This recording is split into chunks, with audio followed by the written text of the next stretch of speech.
હોળીના તહેવારને લઈને આપણે સૌ એ માનીએ છીએ કે હોળીનો તહેવાર એ માત્ર એક રંગનો તહેવાર છે, મોજ મજાનો તહેવાર છે. પરંતુ શું આ તહેવાર, હોળીનો તહેવાર છે, તેની માત્ર આટલી જ મહત્વ દર્શાવે છે?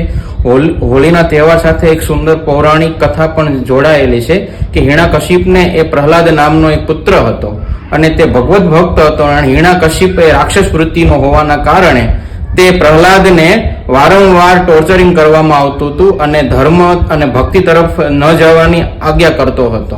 તો હિરણ્યકશિપની વાત ન માનવા જતા પોતાની હોલિકાની બહેનને બોલાવી અને એનું દહન કરવાનો પ્રયાસ કરે છે. પણ આ એ હોલિકાનું દહન જે આપણે હોળીનો દિવસ મનાવીએ છીએ અને બીજે દિવસે રંગ ઉત્સવ એટલે કે ધૂળેટીના રૂપમાં આપણે મનાવીએ છીએ, તે માત્ર રંગનો તહેવાર નહીં, પણ જે હિરણ્યકશિપની જે પરીક્ષા છે, અગ્નિની પરીક્ષામાંથી જે પ્રહલાદની પાસ થવું એટલે કે નેગેટિવ ઉપર પોઝિટિવનો વિજય છે અને અધર્મ પર ધર્મનો વિજય છે, એક અધર્મી સામે ભક્તિનો વિજય છે. આ એક હોળીનો તહેવાર આપણા પૌરાણિક કથામાં દ્રશ્યમાન થાય છે.